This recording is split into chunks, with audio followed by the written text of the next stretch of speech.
This hour of the Costa Report is brought to you by IBM. Big data at the speed of business. Welcome to the Costa Report. I'm Rebecca Costa, and thank you for joining me for another 2 hours of Straight Talk Radio. Let me take a moment to welcome members of our military who are tuning in from around the world over the internet. Thank you for being with us again. In just a moment, former United States Secretary of Agriculture, who served in our nation's Congress for 18 years, Mr. Dan Glickman, will be joining us. He's here to talk about the economics of food and growing poverty in America, as well as the bipartisan State of the Union address he offered earlier this year.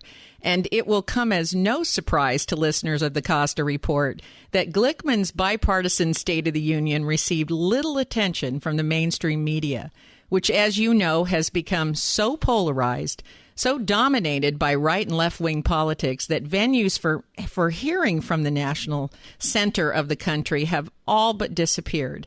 And that's one reason it's important for us to invite leaders like Mr. Glickman to this program, so that 3 million listeners have an opportunity to hear a balanced perspective. But before Mr. Glickman joins us, as is my custom each week, let me tell you a little about his background. Daniel Robert Glickman was born in Wichita, Kansas. His family owned and operated a successful scrap metal business as well as an automobile and appliance shredding operation. Glickman earned a bachelor's degree in history from the University of Michigan and his law degree from the George Washington University Law School.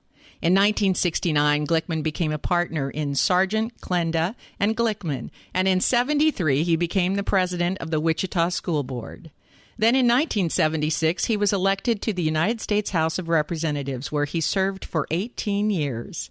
In 1995, Glickman was appointed by President Clinton to become the United States Secretary of Agriculture, a position he held until 2001, when he became the director of the Institute of Politics at Harvard University and a partner in the law firm of Aiken, Gump, Strauss, Hauer, and Feld.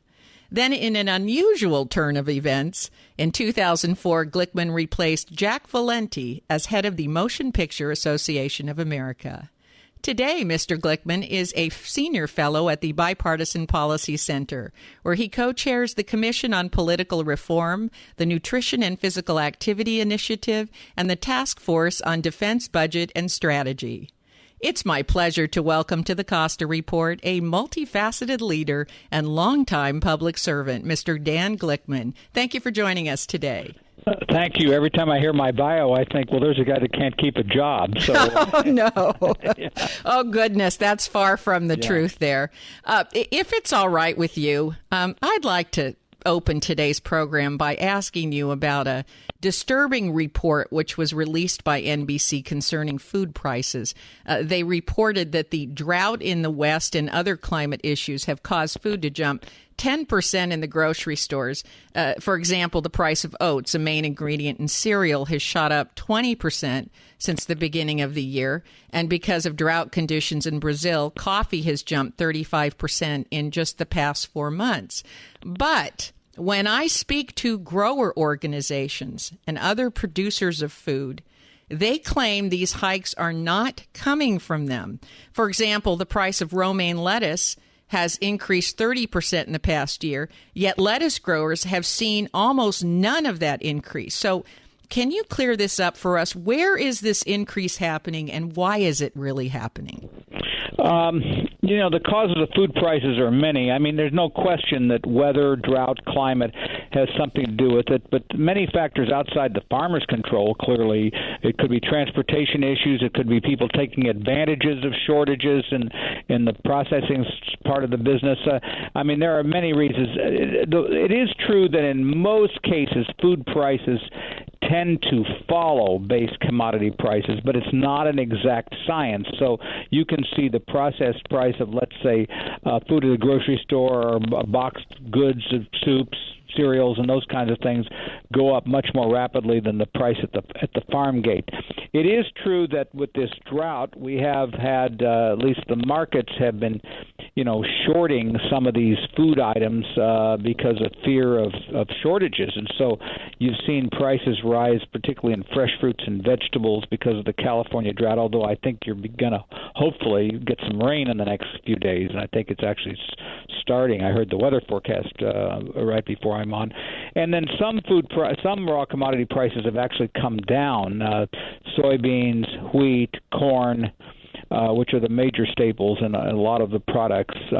There's no magic answer to what you're saying, and I'm sure there's some manipulation going on somewhere in this as well. But Americans are paying, everybody listening today knows that when you go to the grocery store, it's not a small amount of increase. I mean, it's hard to get out of the check stand with it if you've got a family without paying $200, $300, $400, and it's shocking how food prices have gone up.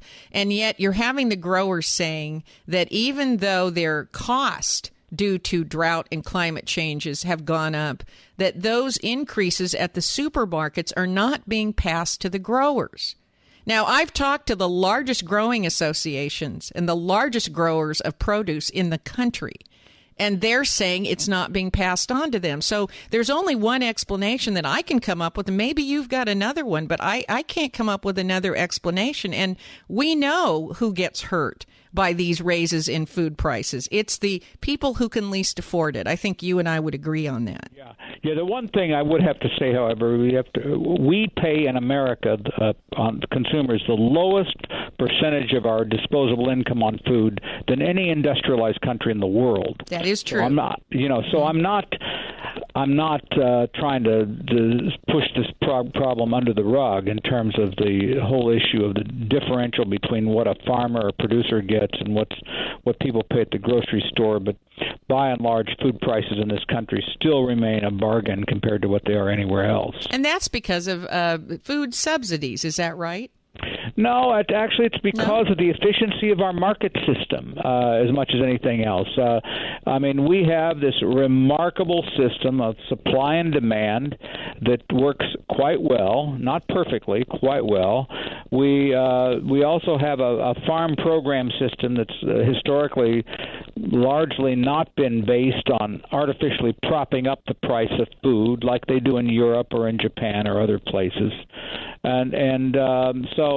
But we do subsidize some farming. You will agree with that. We do, and by and large, the subsidies historically have been in the form of payments to farmers rather than artificially propping up the price of food, which is what they do in other parts of the world. And that's changing as we're moving away from that and moving to an insurance or a risk-based system, which will help farmers out west more than the current programs do, because they'll be able to insure their crops against natural disasters and volatile weather conditions and that kind of thing. So in your view, has food just generally been too cheap in the United States, and we're seeing a correction of that? I never say it's too cheap. All right. I'm saying that food, the market forces are sometimes cruel, but they have probably more to do with food prices than anything else. And in addition to that, in some parts of agriculture, there's just not a lot of competition. So you see in the meat and poultry industry, there are only 3 or 4 basically processors and people who are producing most of the pork, most of the beef, most of the poultry. Certainly on the seed side of the business, there are very few companies. So we have a much more concentrated system of agriculture than we did 20, 30, or 40 years ago. Now, I'm reading between the lines, but generally speaking, that concentration does not bode well for a consumer. Well, competition works, and the more competitors you have out there, and particularly buying product from in the marketplace, the more the consumers will be benefited from that, and the more farmers will be benefited by the fact that there'll be more participants who they can sell their product to. But unfortunately, in our country, it's kind of been the way of the world. Is that we have seen a lot more concentration occur, fewer players in airlines airlines, banking, and agriculture. Just about every industry's been affected by consolidation. Now, we have to take a scheduled break. When we come back, we're going to talk about a large part of the population Glickman says the media is ignoring, the invisible poor. You're listening to the Costa Report.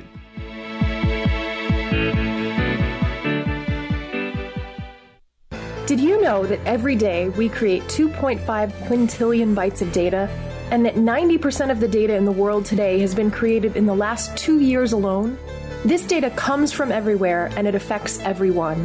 This data is big data. Big data is all data, and it's more than simply a matter of size. Big data represents an opportunity to uncover new insights, make your business more agile, and answer questions that were previously beyond your reach. IBM's Big Data platform uses sophisticated technologies and patented advanced analytics designed to complement your existing information infrastructure. The IBM Big Data platform allows you to get started quickly today and expand to address more complex problems tomorrow. It doesn't matter where you start, it matters that you start. Find out how IBM can help you turn big data into a competitive advantage by visiting ibm.com/bigdata today.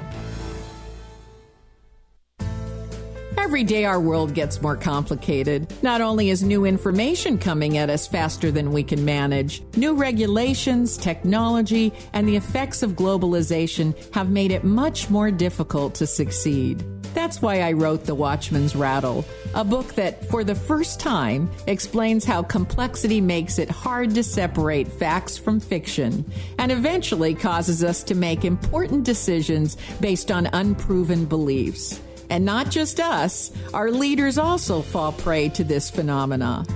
But here's the good news. Once you know the symptoms to watch for, you can safeguard against them. So please, go to RebeccaCosta.com, that's RebeccaCosta.com, and order your copy of The Watchman's Rattle. It only takes a few minutes and the shipping is free. That's RebeccaCosta.com. Do it now. You'll be glad you did.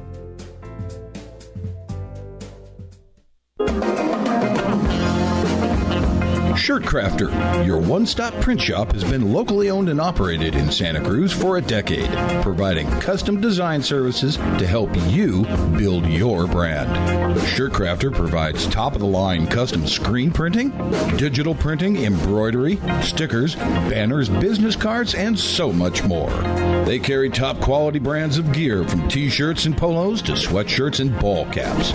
Whether you're outfitting your softball team or team building for your business, Shirt Crafter has it all. So build your brand with Shirt Crafter, located at 111 Ingle Street in Santa Cruz, or go to www.shirtcrafter.com. Or you could give them a call at 831-423-0537. That's Shirt Crafter, 831-423-0537. Every day on Good Morning Monterey Bay, you get information about how to raise healthy kids and healthy pets as well. I can assure you, if I ever become a parent, I will not kiss the thing on the lips. The thing? You mean your child? Yeah. Head, cheek, forehead, that's fine, but on the lips, it feels wrong. I understand what you mean. You know, I know somebody who kisses her dog on the lips. That's not me. Oh, yeah, I've done that before. No, yeah, quiet nights alone. A nice fire and a nice warm plate of Alpo that we share. And you probably would share it too. Swirling some toilet water, yeah. The beauty of a man, his dog, and the privacy of his own home. Join Rosie, Rick, and the gang for news, traffic, and weather on Good Morning Monterey Bay, weekdays 6 to 9 a.m. on KSCO AM 1080.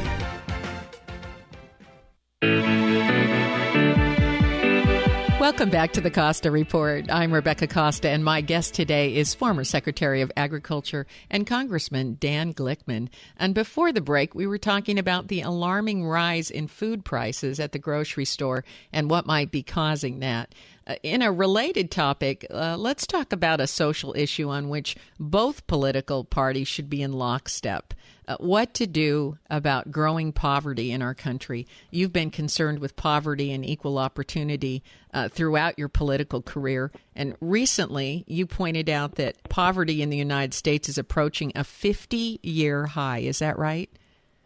Well, it's certainly a problem when you have about 1 out of 6.5 people on SNAP or food stamps, and that's at pretty high record levels. And there are a lot of reasons for that. Part of the reason is that unfortunately, as our economy improves, there are just far fewer jobs created than we had, let's say, 30 or 40 years ago. And globalization and technology has just made it a lot tougher to find productive work, particularly for people graduating from college, or at least even older people who are either terminated or leave the workforce early. And so work is just much tougher to find, good work, good-paying jobs than it used to be. And creating frankly a big gap in our society. And a lot of people are falling through the cracks, and you're seeing more and more people needing benefits just to survive, benefits like food stamps, SNAP, and other things.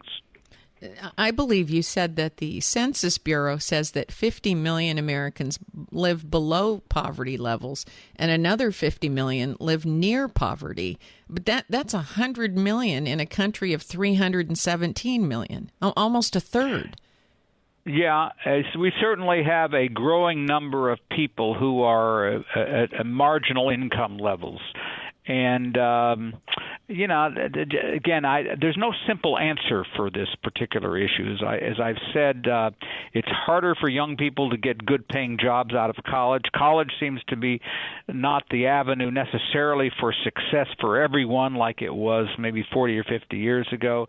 And you have we just don't have the jobs being created like we used to have. And myself, I believe that one answer to that is to have a major national infrastructure, roads, sewers, water system program to rebuild America. But until we get to something like that, our country is providing folks with the benefits in order that they don't starve, so they can eat and they can and they can take care of their families when they have emergency medical care and that kind of thing. But it is a tragedy in a country like ours. We still have so many people falling through the cracks. Well, we faced this before, and as you point out, we instituted massive public works projects. Those were not only beneficial in training people, but they put people back to work so that they had skills, they had dignity, they had benefits, they had purpose. Yes, and I think what's holding us up? I mean, why can't both parties get together on this? Who's going to turn down public works projects? Who could be against that? Well, a lot of it's inertia, frankly, and our government is just not as resilient as it used to be. But not all of this. Do you need government money to do it? There's a lot of locked up private sector money. We have almost $2 trillion worth of liquid assets and cash companies have overseas that I would like to bring back that perhaps could be used to rebuild America, is what I call it. I mean, you go to airports, you go on roads today, sewer systems, water systems are decaying. America constantly is in need of being rebuilding as we've done over the years. And so that would certainly put a lot of people back to work, and it would have great spin-off. And it's one of the things I think that I just wish that the president and the Congress both, and the private sector, the companies out there, the people that don't necessarily want to see the government shoulder all the burden, would get together and come up with a program to do that. We can certainly create jobs because the need to get the work done is absolutely there. And you've also commented that the opportunity to supply the rest of the world with food is also a major economic opportunity, which our leaders frequently overlook. We don't seem to treat the opportunity to export food the same way we do exporting cars. So why is that? Well, actually, we have had the highest food exports in history this last year, record.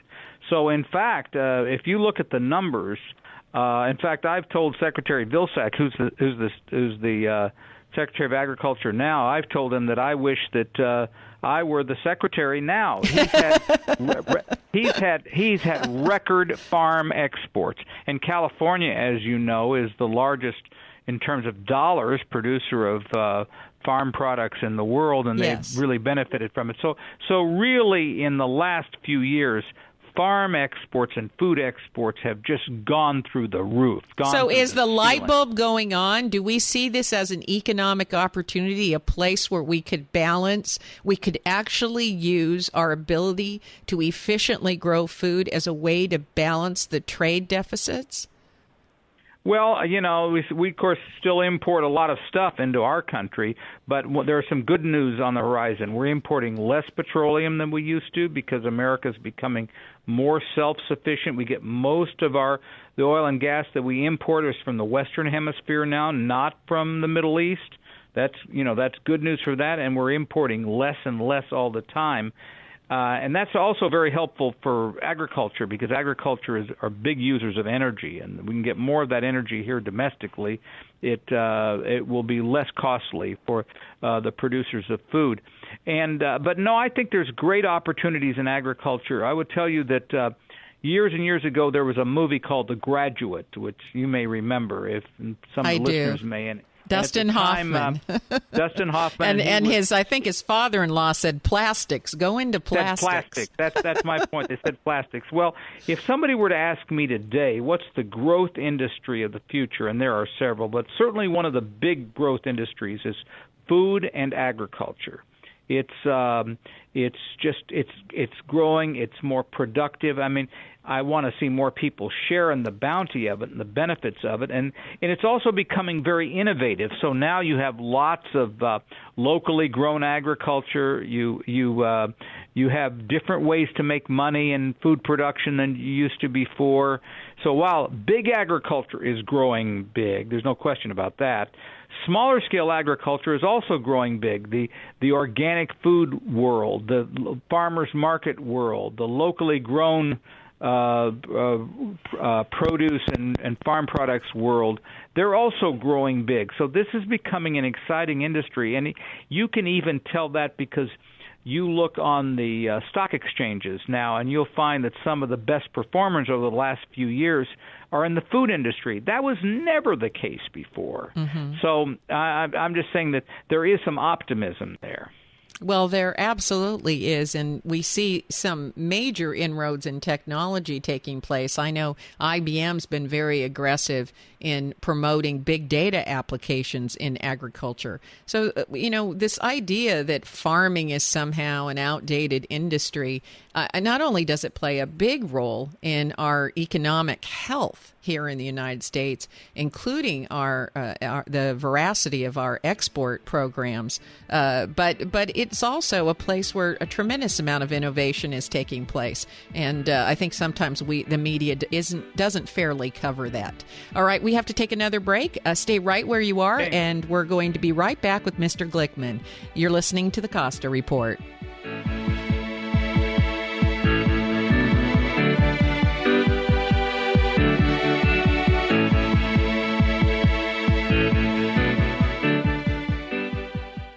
Hi, I'm Amy Tobin, cookbook author and culinary expert. Are you looking for ideas to create a more balanced meal plan? As one of the world's largest providers of fresh fruits and vegetables, Dole makes it easy to eat the right foods. From a wide variety of salad blends and all-natural salad kits to fresh-cut vegetables and a rainbow of your favorite fresh fruit, Dole delivers good nutrition naturally. But Dole goes beyond just offering healthy fruits and vegetables.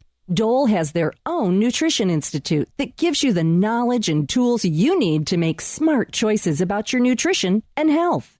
Visit www.dole.com for more information about the Dole Nutrition Institute. Be sure to sign up for their e-newsletter to receive delicious recipes, tips, and articles to help you make your meals the best they can be. Visit www.dole.com for more. Healthy Way. Healthy Way Radio, going back to the phones. We have Mary on the line. Hey, Mary, Healthy Way, going good? It's going really good. I've been doing it for a month, and I've lost 16 pounds already. Already? Well, that's awesome. It's really easy to do, especially with checking in a couple of times a week. I don't feel like I have time to really get off track. So I heard you were inspired to go to the Healthy Wave by your favorite DJ. I've heard the commercials for a long time. Finally heard the commercials one last time and thought, okay, you know what? It's my turn. I really just decided I needed to do it for me, not for anyone else. I'm really busy with my business and my kids, but I just thought, you know what? I need to do something for me. And this was it, and it's been so worth it because I feel so much better every day. Hallelujah. You know, folks, this was me, it was Mary, and it could be you. Call 462-5900, go in for a free consultation. The Healthy Way. Tell them everyone sent you.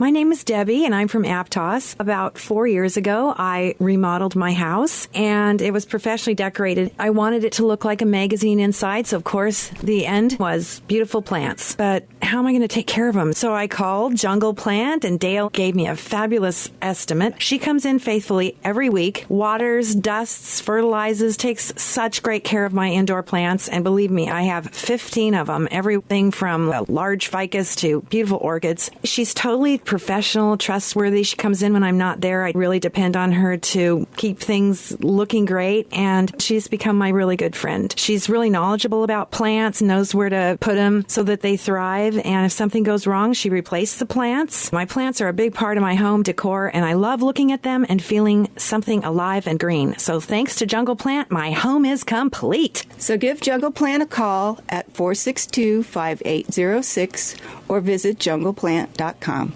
Coast Paper and Supply has been family-owned and operated since 1948. They have a wide array of products available, including brand name and eco-friendly cleaning supplies, paper goods, and compostable plates, cups, and cutlery. Whether your needs are for business or home, Coast Paper and Supply's friendly and reliable staff have what you're looking for. They even accommodate special orders. You can find them at 151 Josephine on River Street in Santa Cruz, Monday through Friday from 8 a.m. to 4:30, or call at 831-423-3350. Coast Paper and Supply is a proud member of Think Local First. Are you a mom? Well, we have a Mr. Mom on KSCO. Mr. Mom here. On my show about parenting, you'll hear from best-selling authors, psychologists, dog trainers, bail bondsmen, experts you need to know to stay out of trouble and raise your kids up and good. We laugh, think, and plot about how to scheme our way out of our next parental miscue. Don't miss the next Mr. Mom program on KSCO, Sundays at 2 p.m. That's Mr. Mom. Welcome back to the Costa Report. I'm Rebecca Costa, and if you're just joining us, my guest today is Dan Glickman, who was talking about the great surge in innovation in agriculture and the important role the production of food plays in the health of the U.S. economy. Now, switching gears here, I'd like to talk about your State of the Union statement at the beginning of the year, where you described where the country stands from a bipartisan perspective. And you opened your statement by saying that, quote, the budget agreement has opened the door for the president out to lead us out of this ineffective, hyper-partisan era of governing by brinkmanship. I wonder if you could elaborate on that, because I found your State of the Union statement to be so inspiring and so accurate. Well, there's no question that I don't know if I'd say that government is just totally dysfunctional, but certainly in the last few years, it's just almost impossible to get anything done in the halls of Congress or in Washington generally. So I thought that certainly the fact that the Congress has now passed a budget for the next 18 months, and they passed a farm bill, and the president made some, I thought, positive and opening remarks in his State of the Union message, which said that we can work together. I get the sense that clearly the public as a whole is disenfranchised, disenchanted, just down on how their national government is working. But I get the sense that the members of Congress, and this may be wishful thinking, is kind of beginning to hear that message and now is working a little better to get some of these problems resolved. I mean, we got so many things to work on. We got immigration issues, which are a big thing. We still have our national deficit to worry about. And then we got all these international crises. to deal with, whether it's Ukraine or Syria or North Korea or wherever. And so we just, as a country, have got to start working together better. And the hyper-partisanship we've seen in the last few years, I think the public's just tired of. And so I'm thinking that maybe I'm being a Pollyanna about it, but I'm somewhat hopeful that things are going to get better. Well, you point out in your speech that there's really no lack of ideas or actual solutions, but what's lacking is debate and deliberation. So what do you attribute? What's the root cause of this polarization? Why has it gotten to this point? I think a lot of reasons, and I'm not saying these are in any particular order, but our media today is less informative and more partisan and much more advocacy-oriented. So you turn on television today and you watch Fox or MSNBC or anybody else, and you're not necessarily getting objective news. You're getting news that riles you up, that gets you to lead yourself into an ideological position. And so I think that's part of the issue is it's 24-hour media, and we got 500 stations, and so the media is not a unifying force like it was in years past. I think that's one of the problems. Money in politics is another problem, is that politics is just saturated in political money, which creates campaign ads, which further divide people, and I think that's also, a big part of the problem. I think leadership or lack of leadership is another problem. I think that folks are looking for their political figures to be good leaders, sensible leaders, and not just appeal to the lowest common denominator, but whose goal is to come and work on the public's problems. And, we're not always going to agree on the solutions. I mean, that's why we have a democracy of thriving debate. But we've got to realize that, Ronald Reagan had this great line. I'm a Democrat, but I liked him. I liked the way he had this ability to kind of at times try to bring people together. Although he was not perfect at it. He says, I'd rather get 80% of something than 20% of nothing. And it just strikes me that we have too many politicians in America who want to achieve the 20% of nothing. They're driving for an ideological agenda rather than getting things done. But who benefits from that? How can anyone benefit from putting ideology ahead of some practical solution that is in the best interest of the country? I mean, where's the juice? Where's the benefit from doing that? I think that, to some extent, people have strong views, so I understand that. So we'll have different perspectives on how to get things done. But I think the money and the power in our political system today is, in many cases, is driven as much about power as it is about getting things done. So you have a lot of groups that really have this strong ideological agenda, and they want to see the country move a totally different course. And in many cases, they just as soon, quote, shut down the government than try to reach consensus on these issues. And so the real question is, do the people get engaged, the voters? Do they come and do they say enough is enough and we don't like this any longer? 80% of the people in this country are what you call in the middle. They're not at the extreme left or the extreme right. What you often have is the extreme left or the extreme right that are driving the political agenda, but the people are in the middle. So the question is, are the people willing to say, I'm mad as hell, I'm not going to take it any longer, and reward or punish politicians accordingly? Well, it doesn't look that way because the people that are listening to these polarizing media figures on TV and radio, they're being fed a steady diet of dogma and inaccurate information, frankly. And I'm a member of the media, and I'm the first to say that we've sunk to an all-time low. I mean, you even point out that poverty, which is affecting a third of the citizens in the United States, or nearly a third of the citizens in the United States, there was a recent study that showed that the media is covering at less than 1% of their stories are related to an issue that a third of us are dealing with. Though, a little bit of this is not nostalgia, but as when I was growing up, I'm 69 years old. So when I was growing up, there were 3 TV stations, networks, NBC, ABC, CBS, and that was it. And everybody watched one of those 3 news shows. And so everybody tended to get their information from the same sources. And the information tended to be less ideological and much more objective. So we were all kind of more in a greater sense of community, sharing information and working on common problems.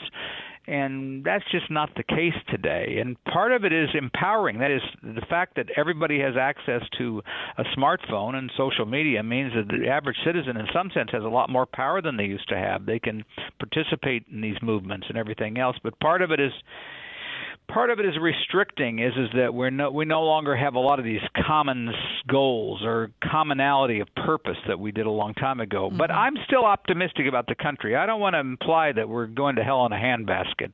Well, no, but you also point out that the United States has been held up as an example for other countries that they wanted at one time to emulate us. So what can we do to be worthy of being emulated again? We can elect good leaders that stand for strong and positive values. As a country, we can try to reach common ground on major substantive policy issues, whether it be energy, whether it be transportation, whether it be education. These are tough problems, and I also know there are no simple answers to these problems. There was an English philosopher who once said, "For every complicated problem, there is a simple and a wrong solution." So these things are complicated, and not everything is capable of a simple solution. But I think most members of the country, most members of public understand that. The other thing is the public themselves have to be more engaged. They just can't sit passively by and watch their political leaders and other leaders do things that are wrong, or that we need to have an engaged citizenry, an educated citizenry that engages their political systems. I mean, in California, to some extent, you have that because you have this initiative and referendum procedure whereby people can get other things. You can get a lot of things on the ballot. Some people say you have too much democracy in California, but at least you have an engaged citizenry, and I think that that's something the rest of the country needs to emulate. Well, it's a good point to make. If you create a system that requires engagement, then that's what you wind up getting, and I think California is unusual in that respect. In that we do have a very active citizenry here. But, when it comes to national issues, we don't fare so well. For example, the presidential election, depending on, year after year, we vote Democratic, and there doesn't seem to be much other options here in California. Now, we're going to have to take our last scheduled break, but we'll be right back with Dan Glickman. You're listening to the Costa Report.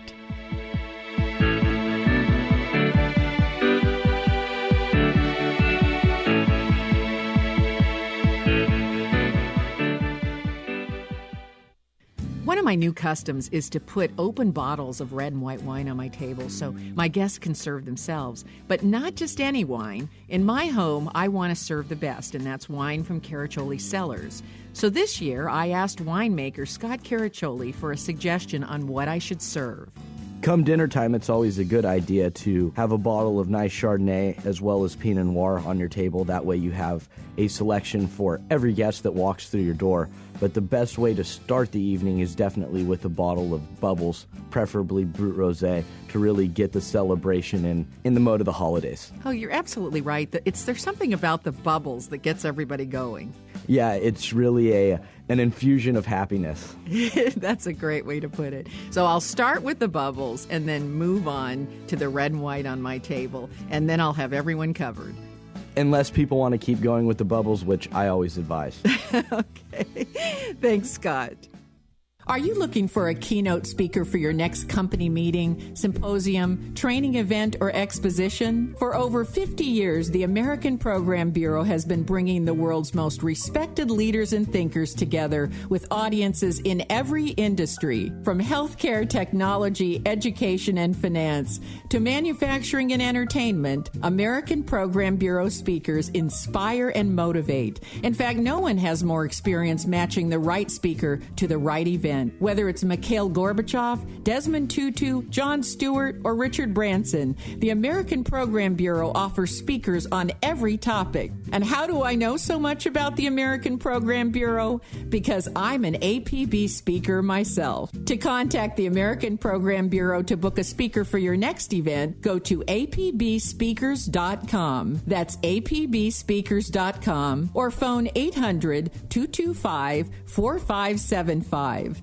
People say puffiness and bags under the eyes are the hardest things to get rid of. Until now, introducing Genucell stem cell therapy from Chamonix, specifically targeting eye puffiness and bags. Due to new technology, Genucell is an incredibly powerful clinical-grade serum, guaranteed to show results in 12 hours or your money back. That's right, users could see Genucell working in only 12 hours with dramatic improvement in as little as 2 weeks. A true Chamonix classic, Genucell contains 8 extra ingredients to reduce the appearance of bags and puffiness in hours. Plus, Genucell uses patented plant stem cell technology to improve longevity and brilliant long-term results. Call now to try Genucell risk-free 800-901-0636. Say goodbye to puffiness and bags today. Call in the next 20 minutes and get the legendary Esotique face cream absolutely free just for trying Genucell today. Chamonix, the best skincare, best results, or your money back, no questions asked. 800-901-0636. Well, folks, the sun sets mighty early these days. That means we're all spending a lot more time indoors, watching TV, surfing the net, working out in the shop, in general, using up a lot of electricity. So let's ask Chris Jensen from JM Electric what all our indoor time portends for the electrical circuits behind our walls. You are right, Charlie. We do spend a lot more time indoors in winter, and the more time we spend indoors, the more load we put on the electrical circuits that run throughout our homes. It's really important that our electrical circuits are up to carrying winter's load, because if they are not, well, every year thousands are injured or killed by home electrical fires. How can we know if our electrical circuits are up to carrying the load, Chris? First, folks can go to jmelectric.com and take the home electrical safety test. After they answer 12 simple yes or no questions, they will have a good idea about how safe they should feel. Second, folks can call JM Electric at 422-7819 and ask for a free current safe home assessment. And be sure and tell them Charlie sent you. Welcome back to the Costa Report. I'm Rebecca Costa, and my guest today is Dan Glickman. Now, you've been a very active leader in the Bipartisan Policy Center. Can you tell our listeners a little bit about what the Policy Center is doing and whether they are having any real effect on this polarization and gridlock that we're seeing in Washington?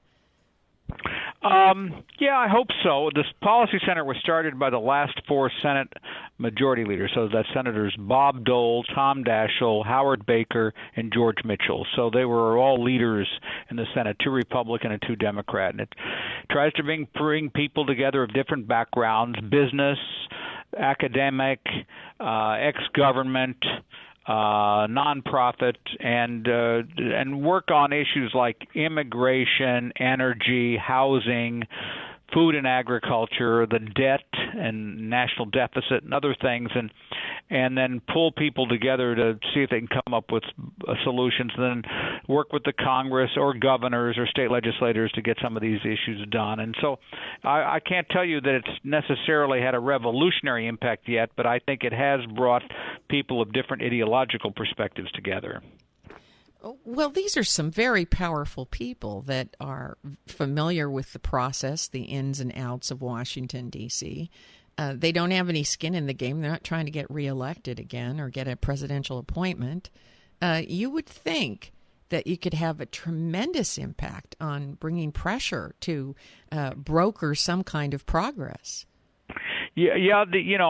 We certainly have impact. The difficulty is that we have the same, let's say, problems to get, let's say, Congress to react as anybody would. After all, you have people that have had a lot of experience in government, but they're not elected anymore, so they don't quite have the power and the influence that you used to have. But notwithstanding that, it's still an important place to try to bring commonality, to improve civility, to increase reaching out to the other side. What I have found is that I can work. I'm what I call a centrist Democrat, but I can work with left or right as long as people are of goodwill and are willing to sit down and listen. And one thing my mother used to tell me is you have 2 ears and 1 mouth for a very basic reason. and so it's hard for people, those of us in politics, to remember that. You don't have to talk all the time.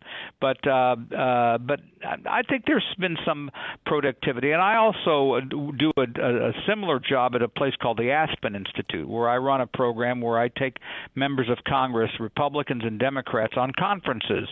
And when you find them, when they sit down and there's no media around and their staff is not around, they become actually very good, positive, civil players to try to solve problems. And so I'm still doing my best to work on that.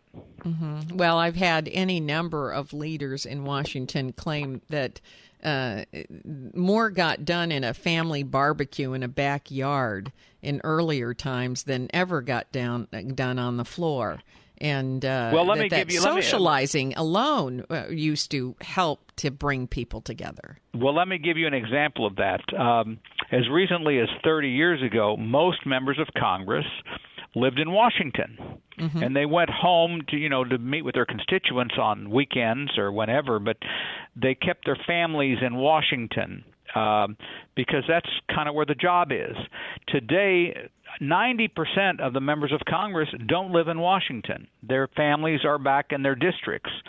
And while at first that sounds like, well, that's great, they're back at home where they're supposed to be, they're not where their colleagues are. Mm-hmm. And if they're with their colleagues and you work 5 days a week and you socialize and you go out and you meet each other's families, you learn that everybody's a human being, Republican or Democrat. And so that alone has shortened the work time in Washington so people can get on airplanes and go back home. And that's just a whole different world than when I was first elected in 1976 and virtually everybody had their home and their family in Washington. Then they would go back to their districts, a couple weekends a month or whatever to do the things that they had to do. But it's just changed the relationships that exist in D.C. because people aren't around each other as much as they used to be.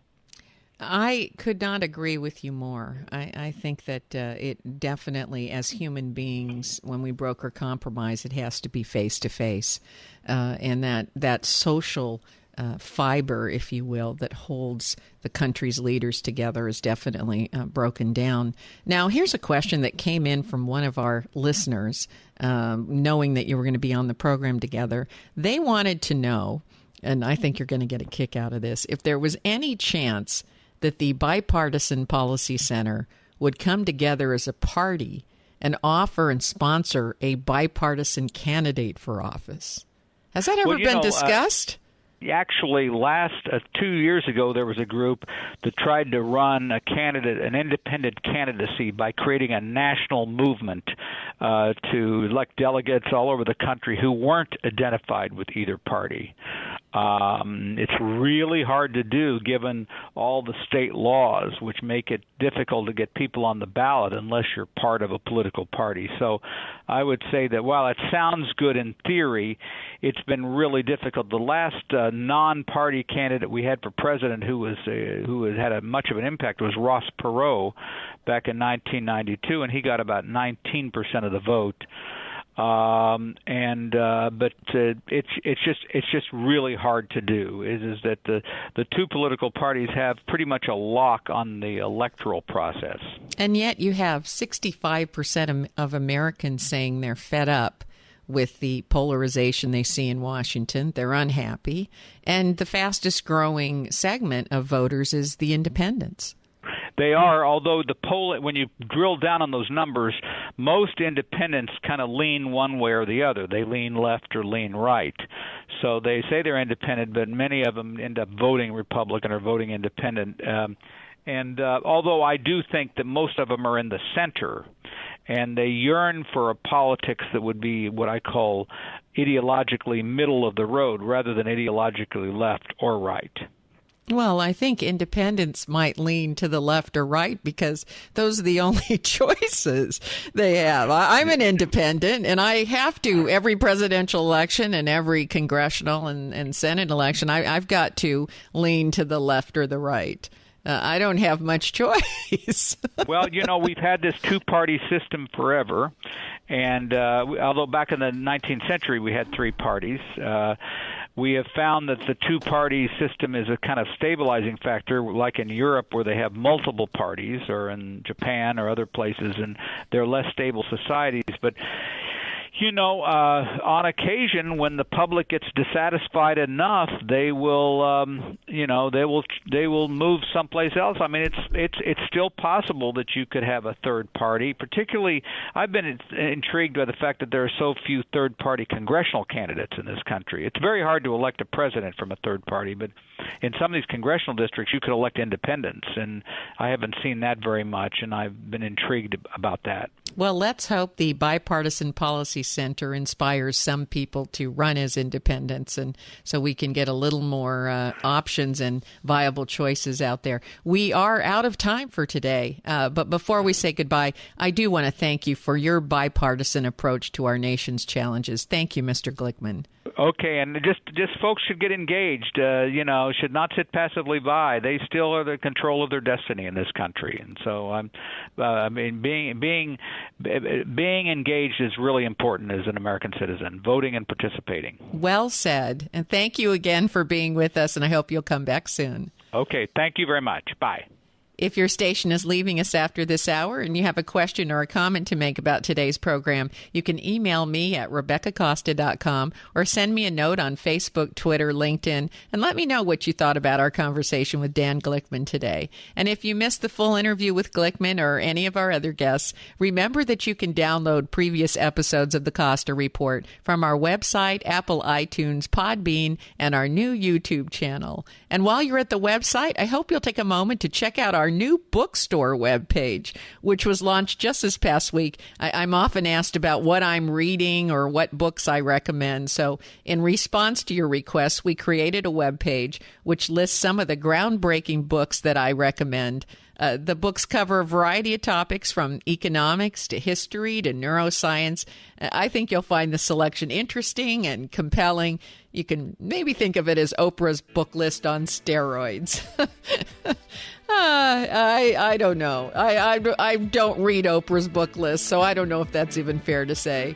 Next week, we welcome former Senator and Governor of Florida, Bob Graham. He'll be with us to talk about his trip to Cuba to encourage safety standards for offshore oil drilling, an issue which could have a dangerous environmental impact on the United States. Don't miss an important look at normalizing relations with Cuba next week right here on the only news program that puts policy ahead of politics. Now stay tuned for another hour of Straight Talk Radio when we hear what you have on your mind. You're listening to the Costa Report.